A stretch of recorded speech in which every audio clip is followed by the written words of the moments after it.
अच्छा बेटा, आज हमारी फर्स्ट क्लास है, ओरिएंटेशन क्लास है। तो मैं कुछ की चीजों के ऊपर फोकस करूंगा जो एग्जामिनर बहुत ज्यादा आपसे एक्सपेक्ट करता है आपके आंसर्स में, और जो चीजों को वो ढूंढता है आपके आंसर में जो आपके ग्रेड को ए बना सकता है। ठीक है। तो सबसे पहले तो बेटा we will discuss about paper pattern जो आपके ए लेवल इकोनॉमिक्स में फॉलो होता है। आपका कोड जो है वो 9708 चाहिए। तो यहाँ पे आइएगा बेटा, आपके पास क्या क्या मामला चल रहे होते हैं। देखें, आपके पास दो तरह के पेपर्स होते हैं। एक आपके पास आता है पेपर वन, और एक आपके पास आता है पेपर टू। अभी मैं सिर्फ पेपर वन को डिस्कस कर रहा हूं, जो कि एक बहुत इंपॉर्टेंट पेपर है आपको अपने ग्रेड को ए में बदलने के लिए। बहुत इंपॉर्टेंट पेपर। बच्चे इसको लाइट लेते हैं, इसको मजाक समझते हैं। देखें, पेपर टू आपका होता है मई के अंदर, सही है, और पेपर वन आपका होता है जून में, यानी कि there is almost 1 month gap between both papers. अब एग्जामिनर को पता है कि बच्चा ढीला पड़ जाएगा, बच्चा जो है ऐसे टाइम वेस्ट करेगा, और बच्चा अपना पेपर वन जो है वो रुलवा देगा, जाया कर देगा। उससे उसका ग्रेड खराब हो जाता है। सही। और फिर बच्चा रीअपेयर करेगा अक्टूबर नवंबर में, वापस से पैसे देगा और वापस से फिर रिजल्ट जो है वो अपना बनाएगा। देखिए, ये एक बहुत इंपॉर्टेंट पेपर है। पेपर वन 1 घंटे का पेपर होता है। आपके पास बेटा 30 एमसीक्यूज आते हैं, एमसीक्यू बेस्ड एग्जाम है, और ये 30 मार्क का पेपर आता है। प्रॉब्लम ये आती है कि स्टूडेंट को अगर कोई एमसीक्यू नहीं आ रहा तो वो छोड़ देता है। अरे भाई, बेटा हर एमसीक्यू में आपके पास 4 ऑप्शंस है, part A B C D, यानी कि देर इज 25% चांस कि आपका आंसर करेक्ट हो सकता है। यार, अगर आपको लगता है कि आपको कोई एमसीक्यू नहीं आता तो उसको छोड़ के आगे बढ़ो। देखो, 1 घंटे का पेपर है, 30 एमसीक्यूज हैं। अगर मैं 60 मिनट को 30 एमसीक्यू से डिवाइड करूं तो आपको पर एमसीक्यू 2 मिनट देना है। आप 2 मिनट से ज्यादा एक्सीड नहीं करो। आप 2 मिनट ही देंगे एमसीक्यू को। अगर 2 मिनट में कंप्लीट नहीं हो रहा, आगे बढ़ो, आगे जाएं, दूसरे एमसीक्यू से अटेम्प्ट करें, फिर वापस उसी पहले वाले पे आए जो आपने मिस किया है। उसको छोड़ना कभी भी नहीं। बेटा, जो आपको क्लोजेस्ट आंसर लग रहा है ना कि यार ये क्लोजेस्ट आंसर है, ये करेक्ट हो सकता है, उसको अल्लाह अकबर टिक करके आगे बढ़ो। छोड़ना कभी भी नहीं। देखो, 25% चांस है कि आपका आंसर करेक्ट हो सकता है, और एमसीक्यू जो ग्रेड मेकर, ये बात ध्यान में रखना।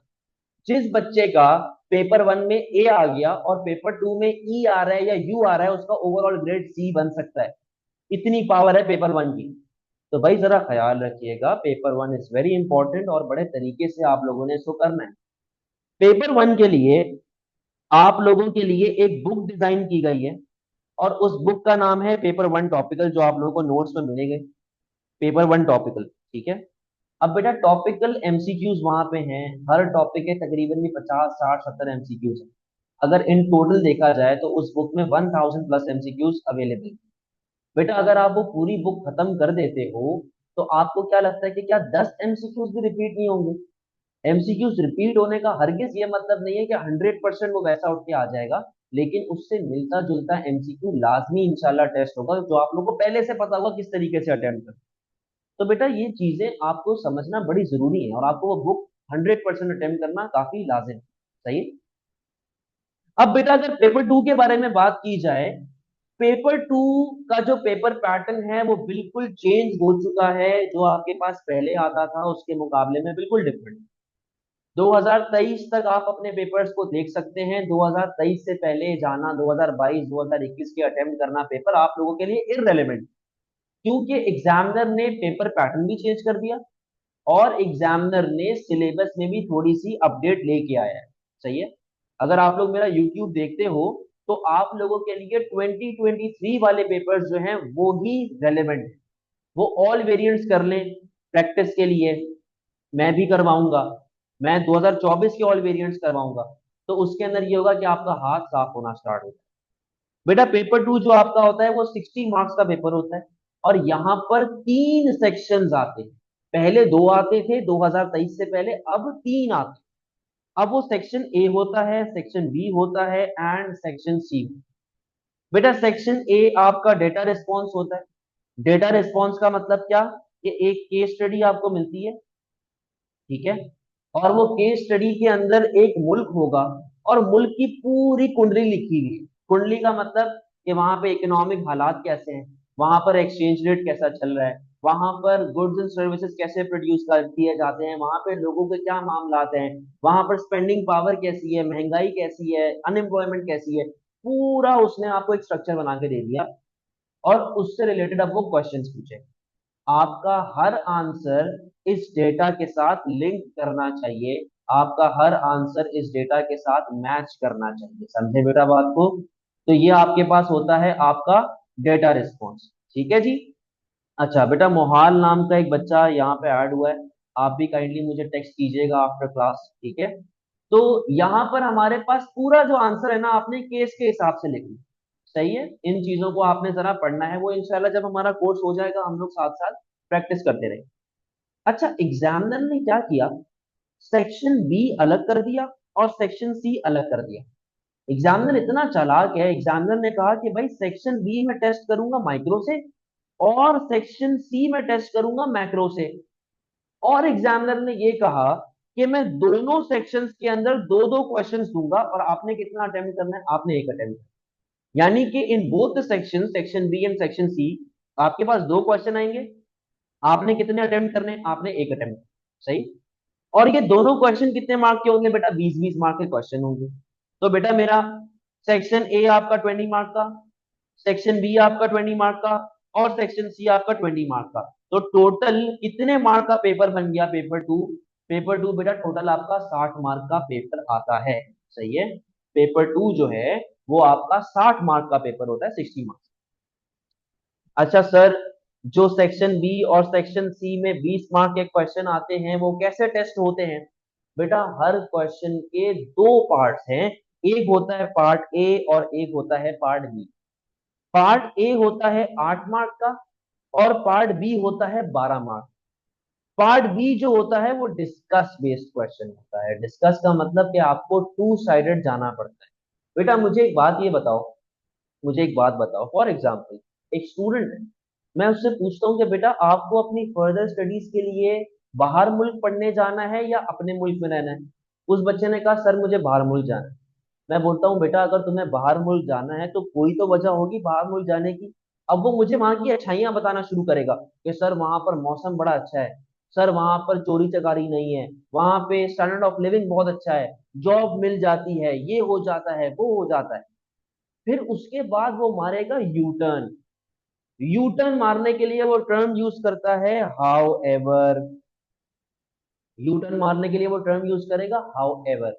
हाउ एवर, सर मेरी फैमिली वहां पे नहीं होगी, सर मेरे दोस्त वहां पे नहीं होंगे, सर जो फ्रीडम मुझे यहाँ पर मिलती है वो फ्रीडम मुझे वहां पर नहीं मिलेगी। तो अपनी बुराइयां भी तो बताएगा ना वो। अच्छाइयों के साथ साथ बुराइयां बताना इज योर इवैल्यूएशन। यहां पर आप बेटा टू साइडेड आंसर अप्रोच लिखते हैं, यानी कि आप पॉजिटिव्स भी बता रहे हैं और आप नेगेटिव्स भी बता रहे हैं। ठीक है। अच्छा, अब कुछ चेंजेस जो कि पुराने पेपर पैटर्न के हिसाब से इस साल आई। तो पहला चेंज क्या है बेटा? पहला चेंज आपके पास ये है कि अब से पार्ट ए में भी आपने कंक्लूजन डालना है। पहले पार्ट ए में कंक्लूजन नहीं होता था, अब से आपने पार्ट ए में कंक्लूजन डालना है। दूसरा चेंज जो आपके पेपर में आया है वो ये है बेटा कि पहले पार्ट बी में आपको डिफाइन करने की या नॉलेज देने की जरूरत नहीं होती थी, but according to new paper pattern आपको नॉलेज देनी पड़ेगी। हम लोग इसके बारे में प्रैक्टिस करेंगे इंशाल्लाह थ्रू आउट आवर कोर्स। तो आपको नॉलेज देनी पड़ेगी भाई, जरूरी है नॉलेज देना। तो ये दो बातें जो आपके पास आंसर राइटिंग के हिसाब से चेंज हुई। अच्छा, तीसरी बात, डायग्राम। बेटा डायग्राम बनाना बहुत जरूरी है। मुझे एक बात ये बताओ, आप इंसान हैं, आपकी एक बॉडी है, आपकी बॉडी के अंदर बेटा एक दिल है, ठीक है? अब जब वो दिल फंक्शन नहीं करेगा तो बॉडी तो खत्म है। इसी तरह बेटा जब आपके आंसर में डायग्राम्स नहीं होंगी, आपकी डायग्राम आंसर की बॉडी बकवास है, फारिग है, किसी काम की नहीं। तो डायग्राम्स वो मांगे ना मांगे आपने बनाना, आपका फर्ज है बनाना। सही है, आपने ये नहीं मुझे कहना कि सर एग्जामिनर ने तो मांगी नहीं, भाई आपने बनानी है। समझे बात को? अच्छा, अब मैं कुछ बातें आप लोगों के साथ शेयर करना चाहता हूँ जो हमारे एग्जामिनर के साथ जब हमारी मीटिंग हुई थी, और एग्जामिनर से हमने एक ट्रेनिंग प्रोग्राम जो हमारा होता है टीचर्स का, गोरे आते हैं ब्रिटिश काउंसिल के, और गोरे आके हमें चीजें वगैरह बता रहे हैं। गोरे से सबसे पहला सवाल जो मैंने पूछा वो ये था कि अच्छा सीन ये है कि मेरा एक स्टूडेंट था, ए लेवल में उसकी वर्ल्ड डिस्टिंक्शन आई। मुझे नहीं मालूम था कि यार क्राइटेरिया क्या होता है, कैसे वर्ल्ड डिस्टिंक्शन आती है। तो मैंने गोरे से पूछा कि सर मुझे एक बात ये बताओ, यार मेरा एक स्टूडेंट है, उसकी वर्ल्ड डिस्टिंक्शन आई हुई है, तो मैं ऐसा क्या करूं कि हर साल मेरा एक बच्चा वर्ल्ड डिस्टिंक्शन निकाले। उसने कहा, गोरे ने, कि यार जब आप अपने आंसर में रियल लाइफ सिनारियोज को यूज करते हो, जब आप अपने आंसर में रियल लाइफ सिनारियोज को यूज करते हो, आपके चांसेस ऑफ डिस्टिंक्शन काफी ज्यादा बढ़ जाते हैं। बेटा रियल लाइफ सिनारियो का मतलब ये नहीं कोक का नाम लिख दिया, पेप्सी का नाम लिख दिया, ये वो। रियल लाइफ सिनारियो का मतलब जिस तरह टर्की के अंदर अर्थक्वेक आया था, जिस तरह पाकिस्तान में फ्लड आया था, जो बांग्लादेश में अभी हाल हुआ हुआ है, जो श्रीलंका में अभी हाल हुआ हुआ है, पाकिस्तान में इन्फ्लेशन 23% से ज्यादा आ रही है, समझे। ये चीजें जो हैं ये रियल लाइफ सिनारियो है, और ये सही होनी चाहिए। ऐसे नहीं कि अपनी तरफ से वो केस बना के आ गए उल्टा पुल्टा सा। भाई फैक्ट चेक होता है वो, आता है तो लिखो, नहीं आता पंगे में मत पड़ो। अच्छा वॉर की अक्सर मुझसे बात पूछते हैं बच्चे के, सर मैं फलस्तीन और जो है इसराइल की वॉर लिख दूं, या फिर मैं यूक्रेन और रशिया की वॉर लिख दूं। मैं कहता हूँ कि बेटा वॉर को अवॉइड करें, क्योंकि यहाँ पर कॉन्फ्लिक्ट ऑफ इंटरेस्ट आता है। हमारे हिसाब से हम सही होंगे, हमारे दुश्मन के हिसाब से वो सही होगा। तो आप वॉर को अवॉइड करें, सही है पहली बात। दूसरी बात एग्जामिनर से हमें पूछी गई कि यार एग्जामिनर एक बात ये बताओ कि बच्चे को मसला कहाँ पे आता है, बच्चा क्यों इतना पंगों में पड़ जाता है, वो क्यों इतना फंस जाता है आंसर राइटिंग में। वो कहता है कि तुम्हारे बच्चे को टाइम मैनेज करना नहीं आता, तुम्हारे बच्चे की टाइम मैनेजमेंट बहुत बेकार है। बेटा बात सुनो, पेपर टू 2 घंटे का पेपर, मैं तुम लोगों को आज एक टेक्निक बता रहा हूँ, ये स्टार्ट कर दोगे इंशाल्लाह कभी भी पेपर तुम लोगों का खाली नहीं छूटेगा। बेटा कभी भी सेक्शन ए से आंसर स्टार्ट ही नहीं करना, कभी भी अपना एग्जाम हो, सीआई हो, कुछ भी हो, सेक्शन ए स्टार्ट ही नहीं करना। सेक्शन ए आप लोग करेंगे हमेशा लास्ट, आखिर में करो। आप लोग करेंगे पहले सेक्शन बी या सेक्शन सी में से कोई एक। फॉर एग्जाम्पल आपने पहले सेक्शन बी कर लिया, फिर आपने सेक्शन सी किया, और फिर आप गए सेक्शन ए के। सही है। इसके पीछे वजह पता है क्या है, कि देखो सेक्शन ए तो डेटा रिस्पॉन्स है, आपने डेटा पढ़ना है, उस हिसाब से आंसर लिखना है। सेक्शन बी और सेक्शन सी के लिए आपके पास फ्रेश माइंड होना बहुत जरूरी है। अगर आपके पास फ्रेश माइंड नहीं है, क्योंकि देखो सो के उठ के जा रहे हो आंसर लिखने जा रहे हो, फ्रेश माइंड अगर तुम्हारा नहीं है ना, आंसर भूल के आ जाओ। तो हमेशा सेक्शन बी या सेक्शन सी से स्टार्ट करें, सेक्शन ए को आप हमेशा बेटा आखिर में करेंगे। अच्छा सर मैं कितना कितना टाइम दूं दोनों को। बेटा आपने 45 मिनट्स देने हैं इसको, आपने 45 मिनट्स देने हैं इसको, और रिमेनिंग 30 मिनट्स आपने देने हैं इसको। कोई परेशानी बेटा, यहां तक किसी को कोई सवाल है, मैं 1 मिनट के लिए रुका हुआ हूं, मुझसे पूछने अगर पूछना है। अगर क्लियर है, सारी बातें समझ आ गई हैं, तो यस लिख दीजिएगा, मैं आगे बढ़ जाऊंगा।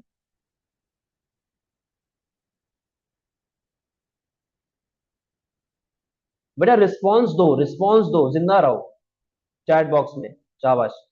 सर जो डायग्राम होते हैं उन्हें लेबल करना होता है, बिल्कुल बेटा, जब तक आप लेबल ही नहीं करेंगे तब तक किस तरह पता चलेगा एग्जामिनर को कि आप किस चीज की डायग्राम बना रहे हैं। और इसी से मैं अपने नेक्स्ट पॉइंट पे जाता हूँ कि लेबलिंग बहुत इंपॉर्टेंट है। लेबलिंग नहीं करोगे फंस जाओगे। सर टाइमिंग रिपीट कर दें। बेटा 2 घंटे का पेपर होता है, 45 मिनट आप सेक्शन बी को देंगे, 45 मिनट आप सेक्शन सी को देंगे, और 30 मिनट आप देंगे सेक्शन ए। सही है। इस तरह आपने अपनी टाइमिंग को लेके चलना। आई मीन टाइम एलोकेशन, हाँ तो बेटा वही तो बताया ना, बी और सी को 45 मिनट और ए को 30 मिनट। सही है रयान। सही है बेटा, तो ये आपका बेसिक पेपर पैटर्न। अब मैं तुम लोगों को सिखाऊंगा कि एग्जाम में मार्क्स चोरी कैसे करते हैं, मार्क्स कैसे चुराए जाते हैं, और एग्जामिनर कैसे आपका आंसर टेस्ट करता है, चेक कैसे करेगा। इधर आओ बेटा, एग्जामिनर आपका आंसर चेक करता है through a term that is known as assessment objective. यानी कि एग्जामिनर ने बेंचमार्क बना दिया, अगर एक बच्चे के आंसर में ये चीज है तो इतने मार्क्स, ये और ये दोनों चीजें हैं तो इतने मार्क्स, और अगर ये तीन चीजें हैं तो इतने मार्क्स। असेसमेंट ऑब्जेक्टिव के लिए एक होता है AO1, एक होता है AO2, एक होता है AO3। बेटा ये मैं 8 मार्क वाले क्वेश्चन की बात कर रहा हूं जो पार्ट ए में होता है। सेक्शन बी और सेक्शन सी का जो पार्ट ए है मैं उसकी बात। बेटा एग्जामिनर ने क्या कहा, कि अगर बच्चे के आंसर में नॉलेज है और अंडरस्टैंडिंग है, यानी कि उसने डिफाइन किया, उसने डेफिनेशन दी, उसने स्टेप्स बता दिया, जो भी कुछ कर दिया, वो 3 मार्क का हकदार है। अब 3 मार्क उससे कोई नहीं छीन सकता। नॉलेज और अंडरस्टैंडिंग उसने दे दी, 3 मार्क उसके पक्के। सही है, 3 मार्क उसके हो गए। अच्छा, AO2 में एग्जामिनर ढूंढता है एनालिसिस एंड एप्लीकेशन। एनालिसिस कैसे, एप्लीकेशन कैसे। एनालिसिस का मतलब कि इससे इकोनॉमी को क्या फायदा या क्या नुकसान है। एप्लीकेशन का मतलब कि क्या आपका आंसर क्वेश्चन से लिंक करता है या नहीं करता। फॉर एग्जाम्पल, मैं एक एग्जाम्पल देता हूँ। गवर्नमेंट का पॉलिसी बता रहे हैं, वैसे तो मैं ये बहुत बड़ी सिंपल सी बात कर रहा हूँ। आप गवर्नमेंट की पॉलिसी बता रहे हैं कि गवर्नमेंट ने लगा दिया टैरिफ। टैरिफ क्या होता है, टैक्स ऑन इम्पोर्ट। ठीक है, मैं एक सिंपल सी एग्जांपल दे रहा हूँ। गवर्नमेंट ने लगा दिया टैरिफ। सही है, ये आपने पॉलिसी बता दी, ये हो गया नॉलेज। सही है। अब इस टैरिफ लगाने से इकोनॉमी को क्या फायदा है। बेटा इकोनॉमी को ये फायदा है कि इंपोर्ट महंगा हो जाएगा, इंपोर्ट प्राइस बढ़ जाएगी। जब इंपोर्ट प्राइस बढ़ेगी तो लोग लोकल पे आना शुरू करेंगे। लोग लोकल पे आना शुरू करेंगे, डोमेस्टिक का सामान खरीदना शुरू करेंगे। बेटा जब लोग डोमेस्टिक का सामान खरीदना शुरू करेंगे तो उससे हमारे मुल्क में एम्प्लॉयमेंट वगैरह भी तो बढ़ेगी। हाँ, हमारा जीडीपी भी तो बढ़ेगा। तो ये सारी बातें मैं क्या बता रहा हूँ, ये है बेटा आपकी एनालिसिस, कि इससे इकोनॉमी को क्या फायदा या इकोनॉमी को क्या नुकसान। ये मेरा होता है एनालिसिस। 8 मार्क वाले क्वेश्चन में 3 मार्क नॉलेज के चले गए, 3 मार्क चले गए एनालिसिस, और 2 मार्क जो कि according to new paper pattern 2 mark examiner ने किसके रख दिए, इवैल्यूएशन के। कंक्लूजन में क्या होगा, आपने जो कंक्लूजन देना है, कंक्लूजन के लिए कितने मार्क्स एग्जामिनर ने रख दिए, 2 मार्क। पहले ये नहीं होता था, पहले नहीं होता था, अब से ऐड हुआ ये। सही है, मतलब 2023 से ऐड। बेटा अगर पार्ट बी की बात करें, जो सेक्शन बी और सेक्शन सी में पार्ट बी आता है जो कि 12 मार्क का होता है, इसको एग्जामिनर कैसे चेक करता है जरा समझना। यहां पर भी 3 level, AO1, AO2, AO3। AO1 knowledge and understanding, जो कि 2023 से पहले नहीं होता था, 2023 में आया है। ये है नॉलेज एंड अंडरस्टैंडिंग। बेटा ये कितने मार्क का है, 2 मार्क। एग्जामिनर ने कहा 2 मार्क बच्चे को डेफिनेशन वगैरह के नॉलेज देने के दे दो। सही। एग्जामिनर ने 12 मार्क वाले क्वेश्चन में जो एनालिसिस और एप्लीकेशन है, उसके लिए बेटा 6 मार्क एलोकेट कर। कि बेटा अगर आपके आंसर में एनालिसिस है और आपके आंसर में एप्लीकेशन है, तो आपको एग्जामिनर कितने मार्क दे देगा, 6 मार्क दे। ठीक है बेटा, अगर आपके आंसर में ये दोनों चीजें हैं तो आप 8 मार्क के हकदार हो चुके हो। 8 मार्क आपको मिलेंगे लास्ट। एग्जामिनर ने इवैल्यूएशन को 4 मार्क के लिए साइड में कर दिया, कि जब आप बताते हैं हाउ एवर, जैसे मैंने बताया ना यू टर्न मारना, तो जब आप यू टर्न मारेंगे उसके लिए एग्जामिनर ने बेटा 4 मार्क अलग कर दिया। हाउ एवर, आपने बुराइयां बताई, 2 साइडेड गए, एंड में आपने लिखा कंक्लूजन। तो ये इवैल्यूएशन और कंक्लूजन को मिला के एग्जामिनर ने कहा कि भाई मैं तुम्हारे 4 नंबर अलग कर रहा हूँ इसके। तो अब तुम्हारे इवैल्यूएशन अलग से चेक होंगे, तुम्हारा एप्लीकेशन एनालिसिस अलग से चेक होगा, और तुम्हारा नॉलेज अलग से चेक। तो बेटा ये सारी बातें बताने का मकसद क्या है, ये बातें बताने का मकसद ये कि आपको पता हो कि आपने अपने आंसर में कितना नॉलेज लिखना है, कितना एनालिसिस लिखना है, और कितना इवैल्यूएशन। बेटा कोई सवाल, किसी को कोई सवाल, कोई परेशानी, कोई प्रॉब्लम।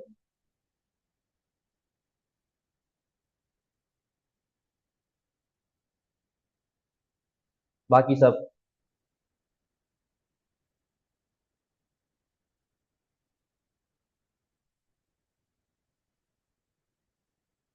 जबरदस्त। चले बेटा, आज ओरिएंटेशन है, बेसिक क्लास है, तो मैं बिल्कुल बेसिक से स्टार्ट करूंगा। ठीक है, आइएगा जरा। अच्छा देखो, जो मैं टॉपिक स्टार्ट करने लगा हूं उसको समझने से पहले आपको एक चीज समझनी पड़ेगी। क्या सवाल आया भाई, मायरा का, सर पार्ट ए में we will write the conclusion only. जी, कंक्लूजन आप लिखेंगे। वैसे how would A level be for student who didn't take econ in O level. बेटा कुछ भी नहीं है, मैं बेसिक से ही स्टार्ट कर रहा हूँ। आप मतलब समझ लो जितने बच्चे यहाँ बैठे हैं वो सब जीरो हैं। सही है, मैं ऐसे लेके चलता हूँ, तो आप फिक्र ना करें, कोई परेशानी नहीं है। अच्छा बेटा आप बात सुनो, हम लोग ना ओ लेवल में भी, जो बच्चे ओ लेवल भी पढ़ चुके हैं इकोनॉमिक्स के, हमें रट्टा मारने का बड़ा शौक। हम रट्टा मारते हैं कि जी ये वाली चीज है, इसकी डायग्राम ऐसे बनती है, ये वाली चीज की डायग्राम ऐसे बनती है, लॉजिक नहीं पता ऐसा क्यों हो। तो बेटा ए लेवल में अगर लॉजिक नहीं समझोगे बहुत गंदा फंस जाओगे। हमारा ऑब्जेक्टिव यहाँ पे है कि हम लोग लॉजिकली सारी चीजों को समझें। सही है, हमें लॉजिक समझना पड़ेगा। कोई बात नहीं बेटा अबू बकर, कोई टेंशन नहीं है अगर नहीं पढ़ा तो वो लेवल, कोई मसला नहीं है, मैं जीरो से ही स्टार्ट कर रहा हूँ, ये बताया था। इधर आए बेटा, हमें गेम समझनी है। हाँ छोड़ दो कॉलेज को छोड़ दो, हम अलग अपना चलेंगे। आपको कंफ्यूजन वगैरह हो ना इस तरह की तो मुझसे व्हाट्सएप पर डिस्कस करें ना अबू बकर, सही। हाँ तो मैं ये कह रहा था कि बेटा हमें लॉजिक समझनी है, हमें कॉन्सेप्ट समझनी। कॉन्सेप्ट को समझने से पहले सबसे पहले हमें एक चीज समझनी पड़ेगी जिसको मैं कहता हूं game of relationships. Game of relationships, बेटा समझना, गेम ऑफ रिलेशनशिप में हमारे पास क्या कहानी चलती है। गेम ऑफ रिलेशनशिप में ऐसे समझो कि भाई फॉर एग्जाम्पल यहां पे मैं आ गया, ठीक है, और यहाँ पे मेरा एक बहुत अच्छा दोस्त आ चुका है, बड़ा अच्छा फ्रेंड। अगर बेटा मैं किसी जगह पे जाऊंगा तो वो भी उस जगह पे जाएगा, और अगर मैं किसी जगह पे नहीं जाऊंगा तो वो भी उस जगह पर नहीं जाएगा। बेटा अगर आप लोग गौर से देखो, क्या एरो सेम डायरेक्शन में फॉलो कर रहे हैं या ऑपोजिट में। देखो ये बढ़ रहा है तो ये भी बढ़ रहा है, और ये कम हो रहा है तो ये भी कम हो रहा है, यानी कि दोनों एरो सेम डायरेक्शन फॉलो करने के, अगर एक बढ़ा तो दूसरा बढ़ा, एक कम हुआ तो दूसरा भी कम हो गया। Arrows are moving in the same direction. और बेटा जब भी एरो सेम डायरेक्शन में मूवमेंट करते हैं, इसका मतलब क्या है कि दो कमोडिटीज में कैसा रिलेशनशिप चल रहा है, पॉजिटिव या फिर डायरेक्ट रिलेशनशिप चल रहा है। पॉजिटिव या फिर डायरेक्ट रिलेशनशिप चल रहा है। और जब भी दो कमोडिटीज में पॉजिटिव या डायरेक्ट रिलेशनशिप चलता है, बेटा उसका कर्व हमेशा कैसे बनता है, अपवर्ड स्लोपिंग बन रहा होता है। सही है। इसी तरह फॉर एग्जाम्पल यहां पर मैं आ गया, सही है, और यहाँ पे एक लड़का आ गया जो पहले तो मेरा दोस्त था, बट इससे अब मेरी बड़ी खतरनाक लड़ाई हो चुकी है। अगर मैं किसी जगह पे जाऊंगा तो वो उस जगह पे नहीं जाएगा, और अगर वो किसी जगह पे जाएगा तो मैं उस जगह पे नहीं जाऊंगा। बेटा आप लोग अगर गौर से देखो, आपके एरोस ऑपोजिट डायरेक्शन में चल रहे हैं। देखो एक बढ़ रहा है तो दूसरा कम हो रहा है, और ये वाला बढ़ रहा है तो ये वाला कम हो रहा है। तो जब भी बेटा एरोस ऑपोजिट डायरेक्शन में जाते हैं, इसका मतलब है कि दो कमोडिटीज में कैसा रिलेशनशिप है, नेगेटिव या फिर इनवर्स। और जब भी दो कमोडिटीज में इनवर्स रिलेशनशिप आता है, तो बेटा वो कर्व हमेशा कैसे बनता है, डाउनवर्ड स्लोपिंग बनता है। अब ए लेवल इकोनॉमिक्स में आपको कुछ बातें समझ, बेटा अगर आप गौर से देखें, मेरा अपवर्ड स्लोपिंग कर्व और डाउनवर्ड स्लोपिंग कर्व दोनों मेरे वाई एक्सिस को टच करके बन रहे हैं। आपने आज से ही प्रैक्टिस स्टार्ट करनी है और आप हमेशा टच करके ही बनाएंगे वाई एक्सिस, पहली बात। दूसरी बात, बेटा मेरा डाउनवर्ड स्लोपिंग कर्व मेरे एक्स एक्सिस को टच नहीं कर रहा, आपका भी एक्स एक्सिस को टच नहीं करना चाहिए। तो बात तो हो गई। तीसरी बात, बेटा ये देखो मेरा अपर स्लोपिंग कर्व है, ये मैंने थोड़ा सा ऊपर से बनाया है, मैंने इसको यहां से नहीं बनाया, मैंने इसको बिल्कुल ओरिजिन से नहीं बनाया, मैंने थोड़ा सा ऊपर से बनाया। आप भी थोड़ा सा ऊपर से ही बनाएंगे। इसके पीछे वजह है जो मैं आगे जाके अपनी क्लासेस में बताऊंगा। बेटा कोई मसले वाली बात, कोई परेशानी।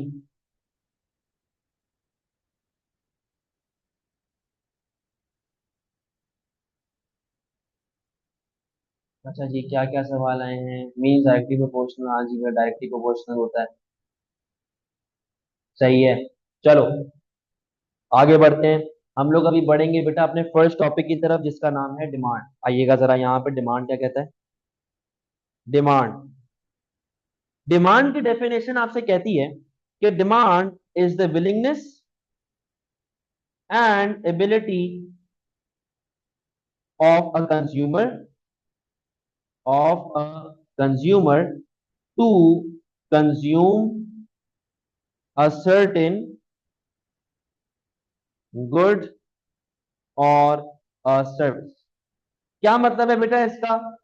डिमांड कहता है कि किसी भी चीज को खरीदने की ख्वाहिश, चाहत, या उसको खरीदने की ताकत रखना। अगर आप चाहते हैं कि भाई मैं ये फोन खरीद लूं या मैं ये लैपटॉप खरीद लूं, आपने उसके लिए क्या क्रिएट कर दी है बेटा? आपने उसके लिए डिमांड क्रिएट। बहुत सिंपल सा कॉन्सेप्ट।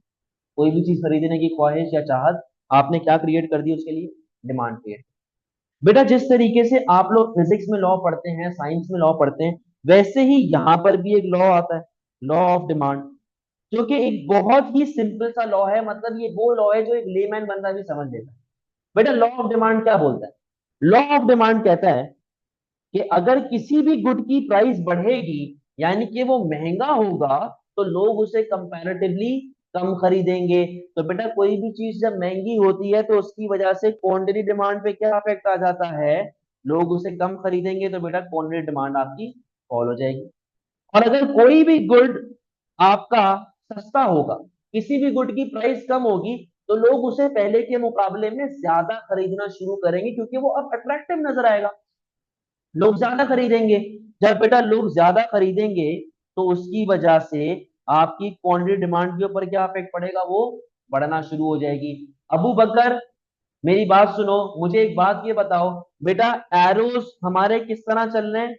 एरोस हमारे चल रहे हैं ऑपोजिट डायरेक्शन में, कि प्राइस बढ़ेगी तो डिमांड कम होगी, और प्राइस कम होगी तो डिमांड अपनी बढ़ जाएगी। यानी कि बेटा इस तरह के रिलेशनशिप को क्या कहा जाता है? इस तरह के रिलेशनशिप को इनवर्स या फिर नेगेटिव रिलेशनशिप कहा जाता है। तो बेटा यहाँ पर देखो, आपके पास प्राइस और क्वांटिटी में कैसा रिलेशनशिप आ गया? नेगेटिव रिलेशनशिप आ गया, इनवर्स रिलेशनशिप आ गया, ठीक है। और जब भी बेटा दो कमोडिटीज में इनवर्स रिलेशनशिप आता है, तो डायग्राम कैसी बनती है? Downward sloping. तो बेटा अगर मैं यहाँ पे डिमांड का कर्व बना लूं, हमारे पास बेटा वाई एक्सिस पे आ गई प्राइस, एक्स एक्सिस पे आ गई है क्वांटिटी। कर्व कैसा बनेगा? Downward sloping. क्यों? क्योंकि रिलेशनशिप कैसा है? नेगेटिव। तो बेटा डाउनवर्ड स्लोपिंग कर्व बना लो, ये लो। जी बेटा, यहां तक किसी को कोई टेंशन? वो बच्चे जो कह रहे थे सर हमने ओ लेवल में कभी पढ़ा ही नहीं, क्या आप लोगों को कोई मसला आ रहा है अभी तक?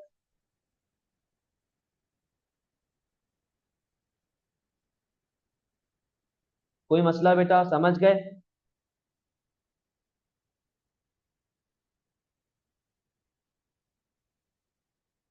ये सर कंपलसरी, क्या कंपलसरी? सर ये लाइन एक्स एक्सिस क्यों टच नहीं करती, आगे जाके बताऊंगा अबू बकर। बेटा कैसे कंपलसरी है, सुने सामिया, यहाँ पीछे क्या बताया था? कि जब भी दो कमोडिटीज ऊपर नीचे जा रही हैं, यानी कि एक बढ़ा तो दूसरा कम हुआ, और एक कम हुआ तो दूसरा बढ़ा, रिलेशनशिप कैसा आता है? Inverse relationship. और जब भी इनवर्स रिलेशनशिप आता है तो कर्व कैसा बनता है? डाउनवर्ड स्लोपिंग बनता है। सेम चीज तो यहाँ पे हो रही है, कि जब प्राइस बढ़ेगी, चीज महंगी हुई, तो वो महंगी लोग नहीं खरीदते। लोग बोलेंगे भाई मैं बाद में लूंगा जब सस्ता हो जाएगा, मैं इतना अफोर्ड नहीं कर सकता। तो बेटा जब प्राइस बढ़ेगी तो डिमांड पे क्या इफेक्ट पड़ेगा? वो कम हो जाएगी। और जब प्राइस कम होगी तो आपकी डिमांड बढ़ना शुरू हो जाएगी। तो आप अगर ये चीज को देखें, आपके एरोस बेटा ऑपोजिट डायरेक्शन में चल रहे हैं ना। और ऑपोजिट का मतलब क्या है? कि रिलेशनशिप कैसा आ गया? नेगेटिव। और सामने जब भी नेगेटिव रिलेशनशिप आता है तो कर्व कैसा बनता है आपका? डाउनवर्ड स्लोपिंग बन रहा होता है। अब कोई मसला?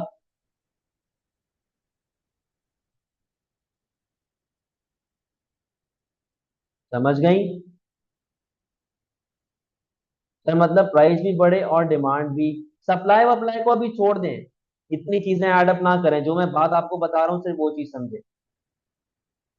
कोई मसला तो नहीं है, समझ गई है यहाँ तक? सही, जबरदस्त। अब बेटा डायग्राम को बना देना is not the important thing, diagram को एक्सप्लेन भी करना आना चाहिए। बेटा यहाँ पे आओ, इनिशियली फॉर एग्जाम्पल मेरे पास ये वाली प्राइस लेवल चल रही है, मैं यहाँ पे इतनी क्वांटिटी खरीदता हूँ, और बेटा मैं बैठा हुआ हूँ पॉइंट ए पे। मैं कहाँ बैठा हुआ हूँ? पॉइंट ए पे बैठा हुआ हूँ। बेटा अगर मेरे पास प्राइस लेवल कम हो जाती है फ्रॉम P to P1, तो बेटा जब प्राइस लेवल कम होगी तो उसकी वजह से क्वांटिटी डिमांड क्या होगी? बढ़ेगी। तो बेटा मैं पहले के मुकाबले में ज्यादा डिमांड करूंगा, मेरी क्वांटिटी बढ़ गई फ्रॉम Q to Q1। और बेटा मैं पॉइंट ए से किधर आ चुका हूं? मैं पॉइंट ए से पॉइंट बी पे आ चुका हूं। इसी तरह बेटा अगर मेरी प्राइस लेवल बढ़ जाती है फ्रॉम P to P2, यानी कि प्राइसेस बढ़ गई, तो लोग पहले के मुकाबले में कम खरीदेंगे। जब लोग पहले के मुकाबले में कम खरीदेंगे तो बेटा उससे आपकी क्वांटिटी डिमांड पे क्या इफेक्ट पड़ेगा, आपकी क्वांटिटी डिमांड जो है वो ऐसे पीछे की तरफ आ जाएगी। और आप बेटा पॉइंट ए से कहाँ चले गए, आप पॉइंट ए से पॉइंट सी पे जा चुके हैं। कोई परेशानी वाली बात बेटा, डायग्राम क्लियर है?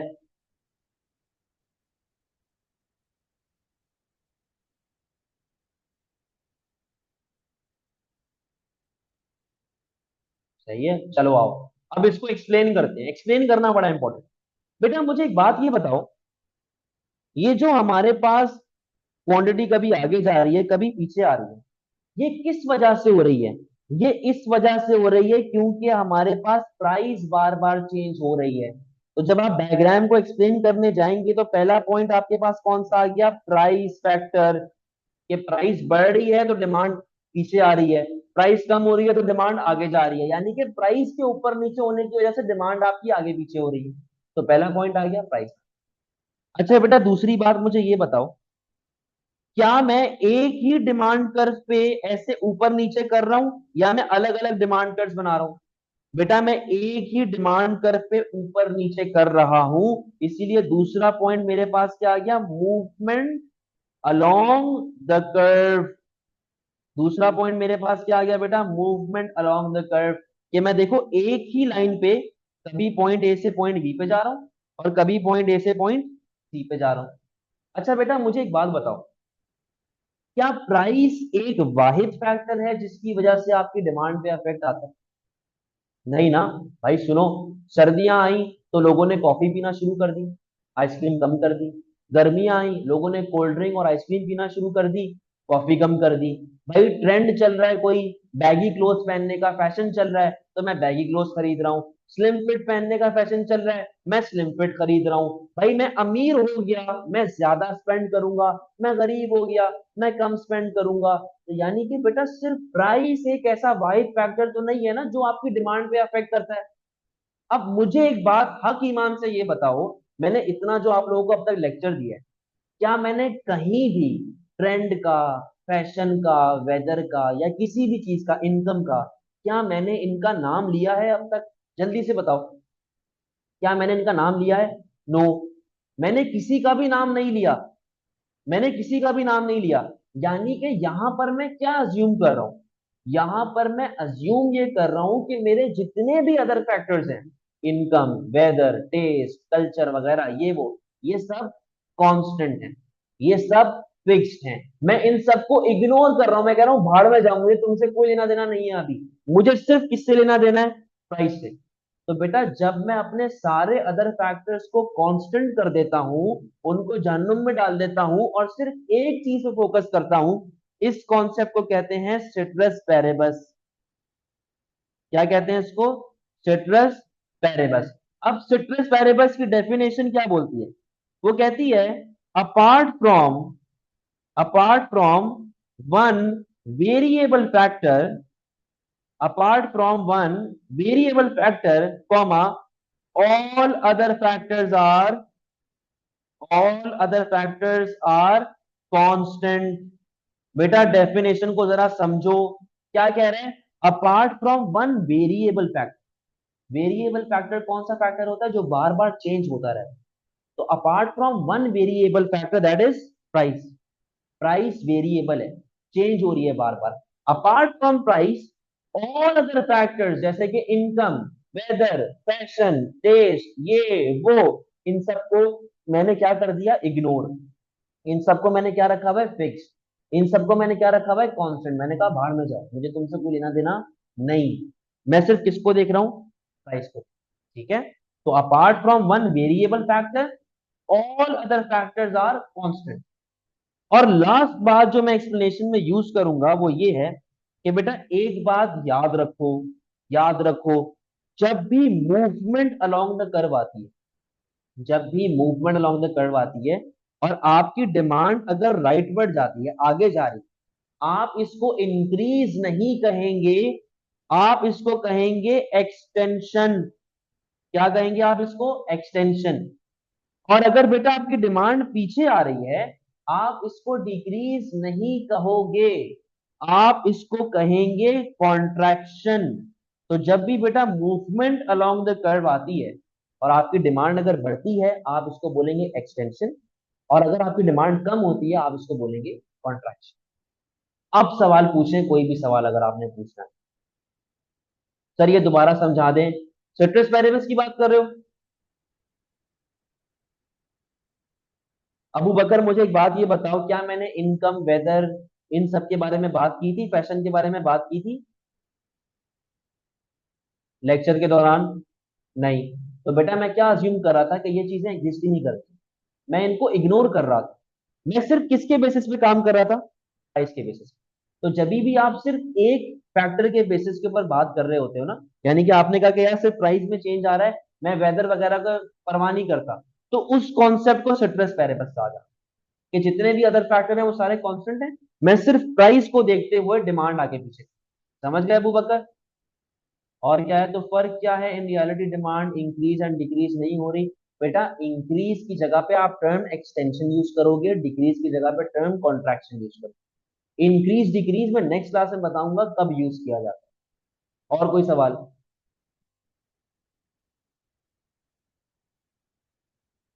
और कोई क्वेश्चन बेटा?